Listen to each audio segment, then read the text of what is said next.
Сегодня Государственный музей изобразительных искусств Республики Ингушетия в очередной раз присоединяется к всероссийской акции «Ночь искусств».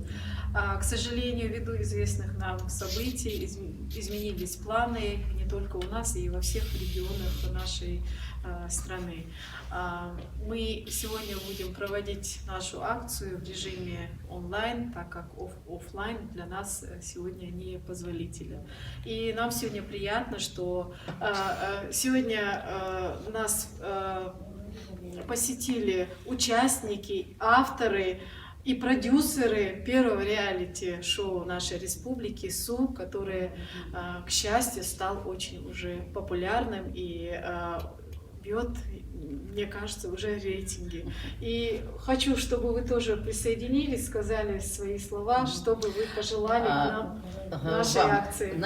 Во-первых, прежде всего, вот я вам желаю, сотрудникам и руководству вот этого нашего музея, творческих успехов, потому что со дня своего открытия этого музея мне приходилось множество раз здесь бывать, рассказывать о наших художниках.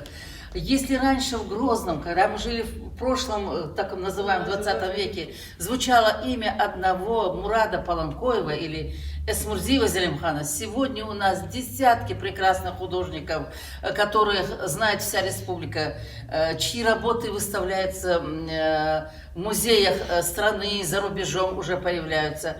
И тому пример, вот эта выставка сегодня Аюпа Царова. Я буквально преклоняюсь перед творчеством, перед характером этого человека, у которого в душе столько любви к своему народу, к своей вот этому краю. Я не знаю, это, наверное, вот свыше божественно, да, что ли, у него какой-то Ася. А то, что мы можем сегодня вот так посетить, посмотреть музей, особенно это относится к тем, кто немножко душой ленится, лишний раз прийти и посмотреть сюда, хотя бы посмотрите в режиме онлайн. Знаете, что у нашего народа есть очень талантливые люди, очень талантливые художники, которые в веках оставят историю развития своей культуры. Хава, если мы любим свою республику, и если мы являемся патриотами, я думаю, что каждый ингуш, каждый представитель своей страны должен знать, в первую очередь, людей искусства. Культуры. И надо ценить культуру своего искусства. И поэтому и молодежь, и мы все с вами должны не лениться, а приходить и посещать наши музеи. Именно только сфера культуры оставляет след в истории. И дома наши уйдут в прошлое, и наши машины уйдут в прошлое. В истории останутся работы художников, писателей, творческих людей. Поэтому это неоценимое. Мы же хотим, чтобы в веках наша республика жила. Но если мы наши хотим, башни. чтобы нас уважали в обществе, если мы хотим обогатиться культурно, то обязательно нужно посещать и музеи, и узнавать все, что необходимо, связано с этим.